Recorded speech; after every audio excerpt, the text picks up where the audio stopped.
তোমার নোটিফিকেশনও লাগে। এই মামা, এই বামে দাঁড়াও তো। মামা বাস চলেন তো, বামে দাও। আমি যাবো না কোথাও। বামে দাঁড়াও।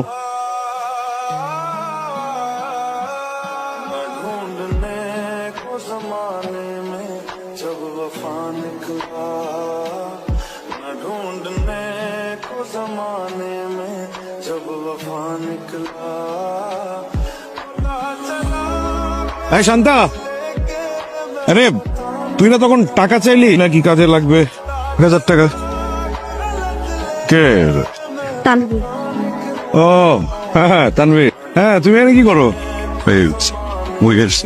বাসায় চলে যাস তাড়াতাড়ি, এভাবে রাস্তাঘাটে বসে থাকলে ভালো দেখায়। হ্যাঁ তো লুকিয়ে থাকার পরও না ভাইয়ের চোখ আড়াল করা যায় না। আসসালামু আলাইকুম ভাই। কোথায় ছিল নি? কিতা খবর? তো আছি ভাই বালা। আপনাকে অনেকদিন যাবত ভাবতেছি একটা কথা কইতাম। কিতা কথা? আপনার বোন শান্তারে নিয়া থেকে উনারে স্বাধীনতা দিয়ে দিচ্ছেন নাকি উনি স্বাধীনতা নিয়ে নিছে? মানে তোর বোন তো আমারও বোন, এখন দিনে রাত্রে ওই তানবীরের মাস্তান তানবীরের সাথে প্রেম করে বেড়াইতেছে। করিস এসব? কত বড় সাহস! বার করে নিষেধ করার পরেও ওই ফালতু ছেলেটার সাথে ওর টাইম ওয়েস্ট করতে হবে। ঠিক আছে, যা করার আমি করবো। কথা শেষ নেই, বসো। আবার কি?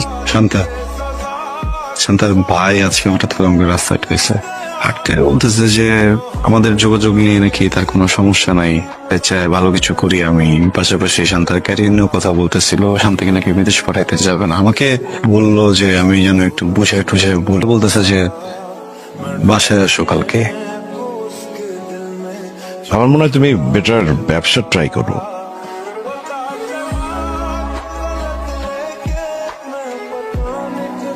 সবকিছু নিয়ে চেষ্টা করছে। হ্যাঁ ঠিক আছে চল।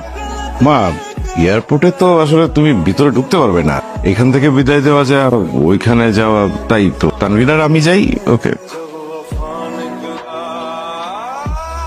এই শোন, আমি তো তোদেরকেই খুঁজতেছি। তানভীরকে দেখছোস?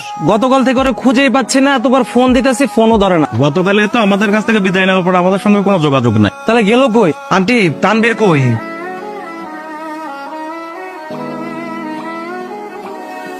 এটা কিন্তু তোদের জন্য কোনো ব্যাপারই না।